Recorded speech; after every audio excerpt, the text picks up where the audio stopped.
আজ আমি সংস্কৃত ব্যাকরণ নিয়ে একটু আলোচনা করব। সংস্কৃত ব্যাকরণের কিছু উচ্চারণ বিধি আমাদেরকে প্রথমেই জানতে হবে।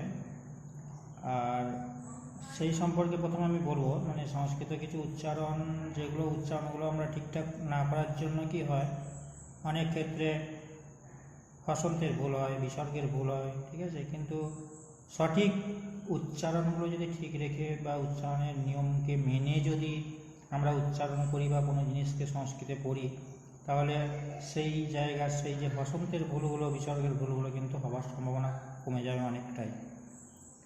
তো প্রথমে আমি সেই বিষয়ে কিছু উচ্চারণ সম্পর্কে বা বানান বিধি, যেমন সংস্কৃতে কোন জায়গায় দন্তস্ব হয়, কোথায় মূর্ধন্য হয়, কোথায় কখন দন্তন্য হয়, মূর্ধন্য হয়, এই যে ব্যাপারগুলো, যেগুলো কিন্তু আমাদের কাছে সবসময় সমস্যাগুলো এসে পড়ে আর কি। পড়তে গিয়ে কিন্তু সেই সমস্যার সম্মুখীন আমাদেরকে হতে হয়। তো সেই উচ্চারণ বিধির সাথে সাথে বানান বিধিগুলো আমি কিছু কিছু বলে যাব। আর কি কিছু কথা বলি, সংস্কৃতের যেটা মূল চাবিকাঠি বলা যায়, তো সংস্কৃত শিখতে গেলে বা আমরা কোনো বাংলা থেকে সংস্কৃতে অনুবাদ করতে গেলে কিংবা ইংরাজি থেকে সংস্কৃতে অনুবাদ করতে গেলে, ঠিক আছে, বা যে কোনো ল্যাঙ্গুয়েজ থেকে যদি আমরা সংস্কৃত ল্যাঙ্গুয়েজে অনুবাদ করি বা সংস্কৃত ভাষায় অনুবাদ করি, তো সেক্ষেত্রে কিছু কিছু নিয়ম শৃঙ্খলাকে আমাদেরকে মেনে চলতে হয়। আর সেই নিয়ম শৃঙ্খলার মধ্যে প্রথমেই সেই অনুবাদ করতে গেলে যেটা আমাদের সবার আগে প্রয়োজন হয়, সেটা হলো সংস্কৃত শব্দরূপ ধাতুরূপ। এই শব্দরূপ ধাতুরূপ সম্পর্কে সাধারণ অল্প কিছুমাত্র জ্ঞান কিন্তু প্রায় কম বেশি সবার মধ্যেই রয়েছে। তার কারণ এই সংস্কৃত প্রথম আসে সবারকেই একটু একটু পড়তে হয় সবাইকে।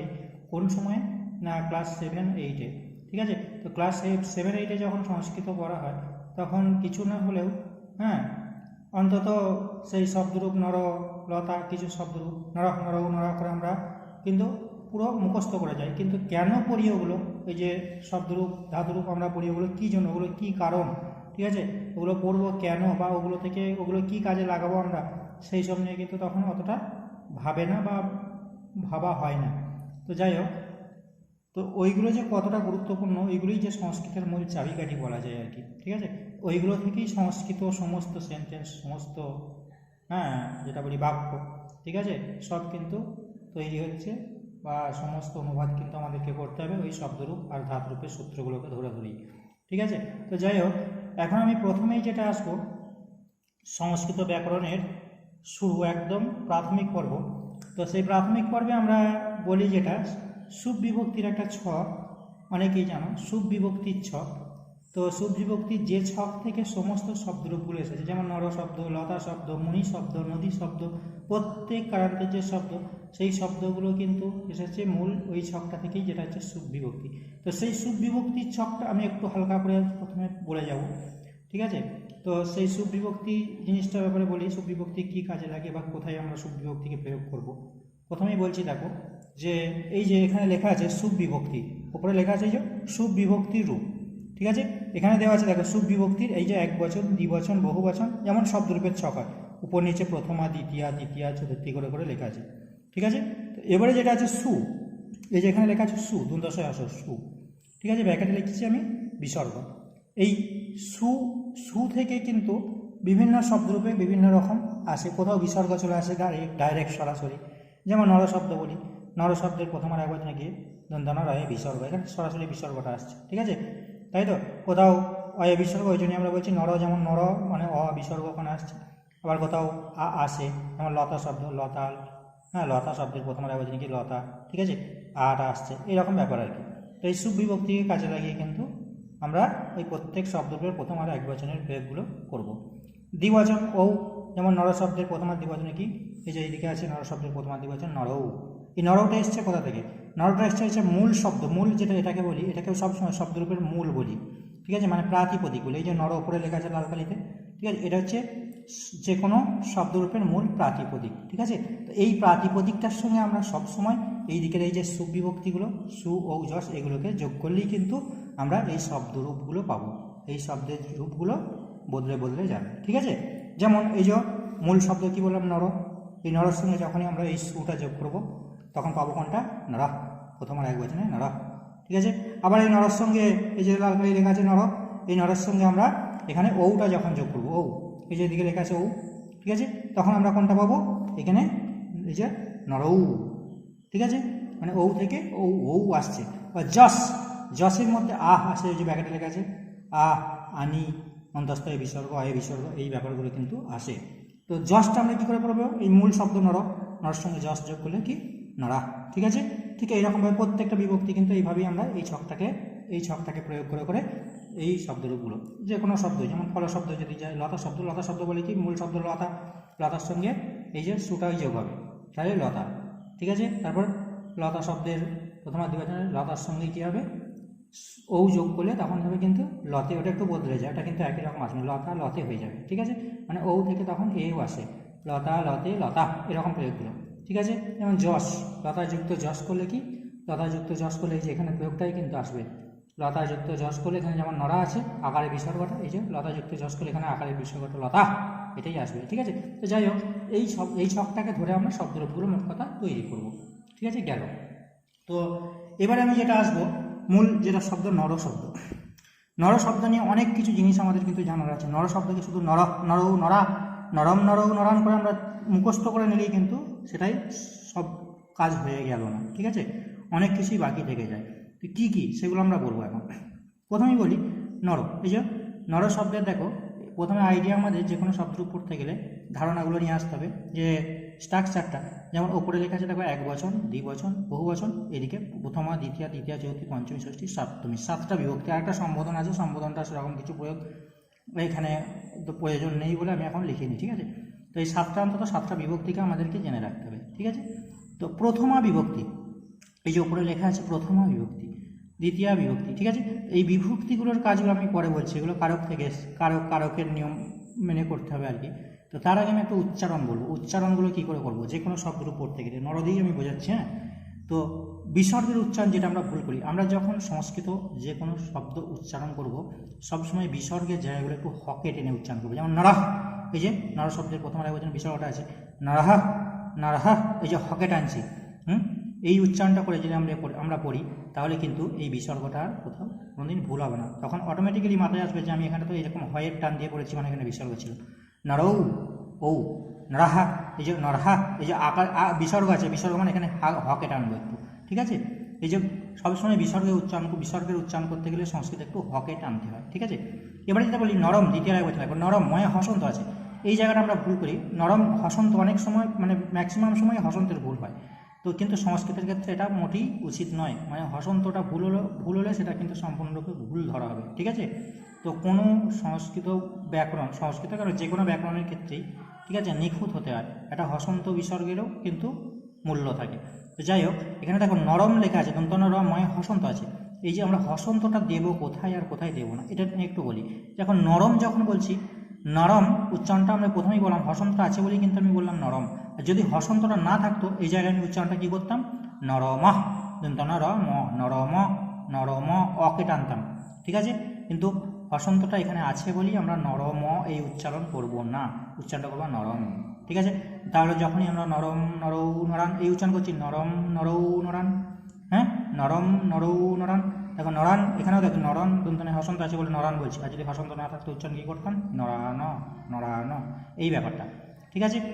এরকমভাবে আবার আমি বলি দ্বিতীয় এক বচন আছে, দেখো নরেন, দন্তন র একার মতো না, এইটা সবাই উচ্চারণ করে কি নরেন, এটা উচ্চারণ করে কি নরেন, কিন্তু এটা নরেন উচ্চারণ মোটেই করা যাবে না। কেন করা যাবে না, এই যে হসন্ত নেই, আমি বললাম যেখানে হসন্ত থাকবে না সেখানে অকে টানতে হবে, তাহলে এটা উচ্চারণ কী হবে, নরেন, নরেন, নরাভ্যাম, এখানে হসন্ত আছে কিন্তু নরাভ্যাম, এই জন্য ভ্যাম ময়া হসন্ত আছে বলে ভ্যাম বলছি, ভ্যামও বলছি না, নরহৈ, নরহৈ, যে হকে টানছি কেন, বিসর্গটা আছে বলে, ঠিক আছে, এই ব্যাপার।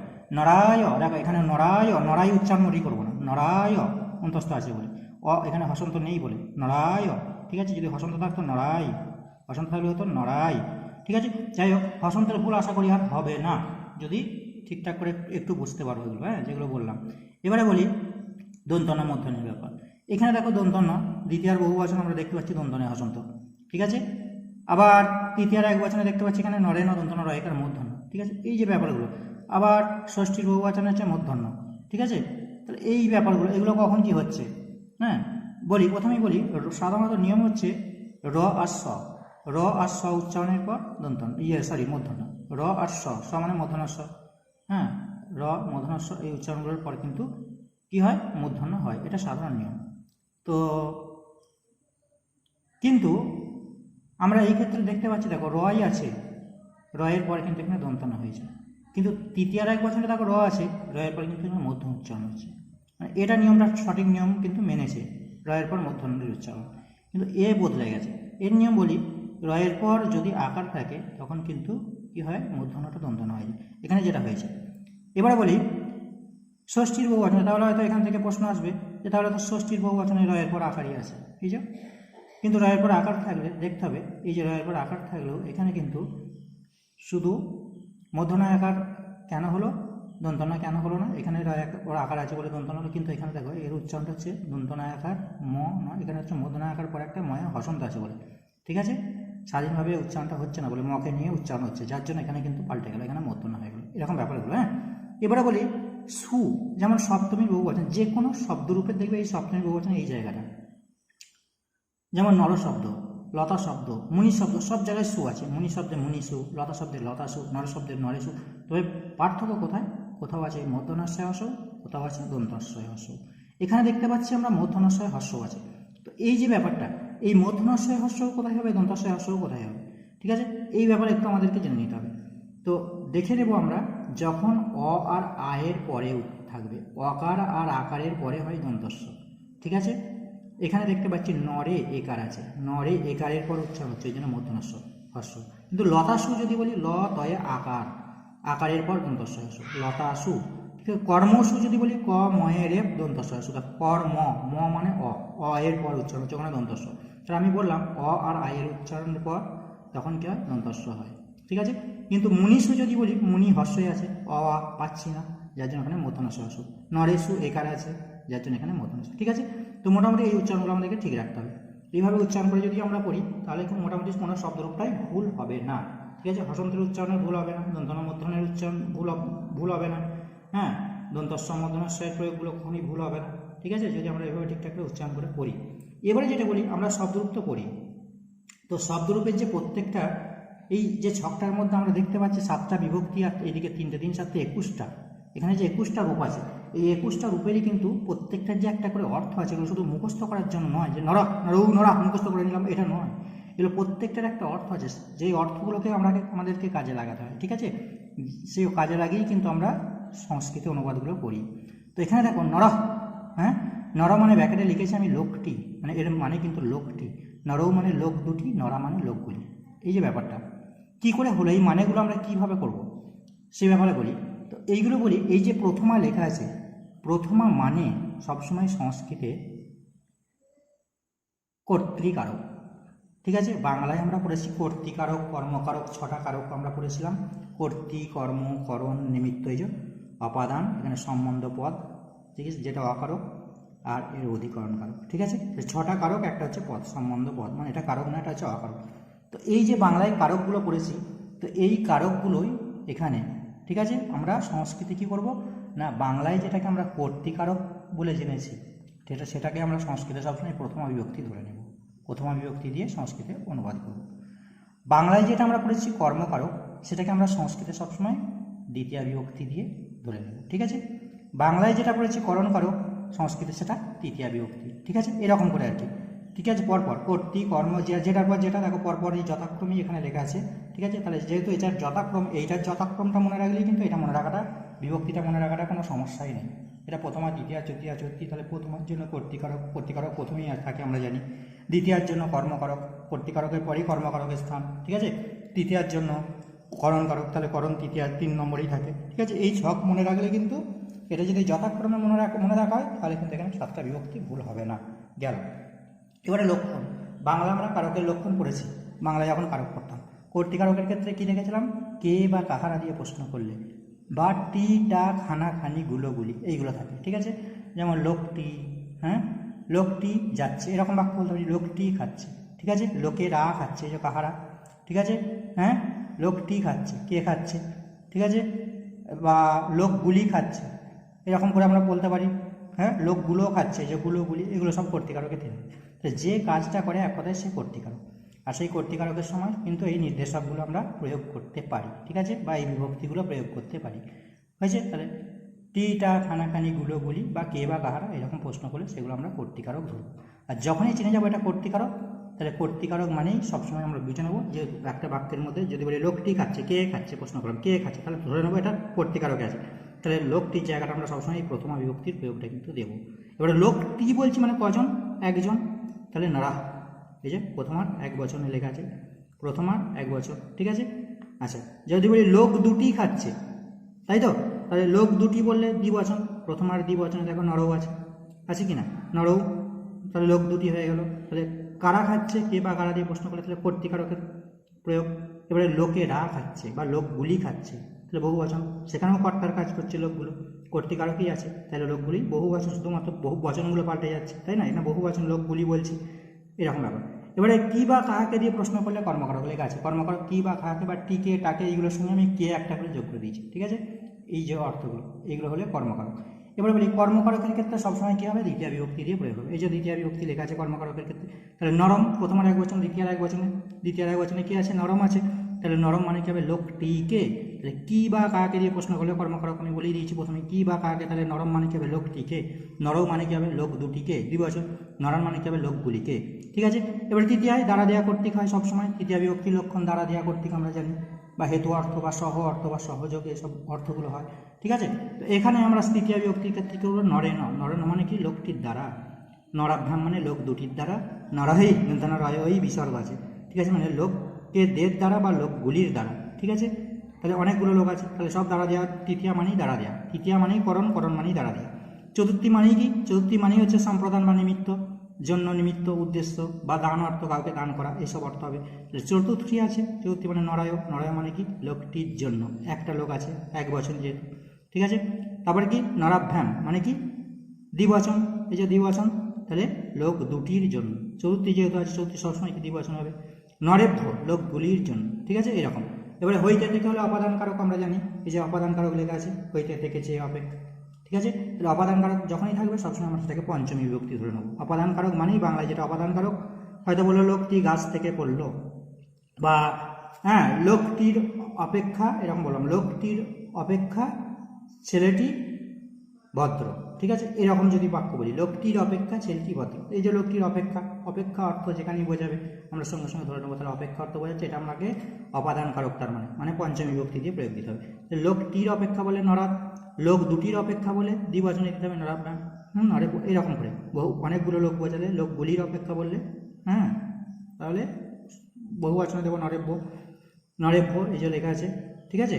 এবারে লোকটির, রয়ের থাকলে ষষ্ঠী, ঠিক আছে, সম্বন্ধে ষষ্ঠী, এটা সম্বন্ধ পদ, এটা কারণ, তাহলে নরেশ্বর, লোক দুটির বললে কী হবে, নরায়া, লোকগুলির বললে নরানাম, ঠিক আছে। এবার লোকটির মধ্যে কোথায়, কবে, কখন, সপ্তমী, যেটা অধিকরণ কারক, এই যে অধিকরণ কারকের স্থানকাল পাত্র বা কোথায়, কবে, কখন, ঠিক আছে। অধিকরণ কারক থাকলে কি হবে না, সবসময় কোথায়, কবে, এসব অর্থ হবে। এখানে নরে মানে যদি বলি লোকটির মধ্যে, লোকটির মধ্যে এই গুণ রয়েছে, এরকম আর বাক্য বললাম, লোকটির মধ্যে মানে কোথায় রয়েছে, লোক দুটির মধ্যে বললে নরায়া, নরেশ মানে কি, লোকগুলির মধ্যে, ঠিক আছে। তো যাই হোক, আমি মোটামুটি একটা জাস্ট একটু প্রাথমিক আইডিয়া, ধারণা দিলাম, ঠিক আছে, সংস্কৃত অনুবাদের। তো এর পরের ভিডিও আমি কিন্তু সংস্কৃত অনুবাদ কীভাবে খুব সহজেই, ঠিক আছে, সাধারণ নিয়মকে প্রয়োগ করে সংস্কৃত অনুবাদ, মানে যে কোনো বাক্যকে আমরা সহজেই, বাংলা বা ইংরেজি বাক্যকে সহজেই সংস্কৃত অনুবাদ করে ফেলতে পারি, ঠিক আছে, সেই নিয়ে পরবর্তী ভিডিওতে আমি আসছি, ঠিক আছে। জাস্ট প্রাথমিক পর্বের আলোচনা আমি এখানেই শেষ করলাম।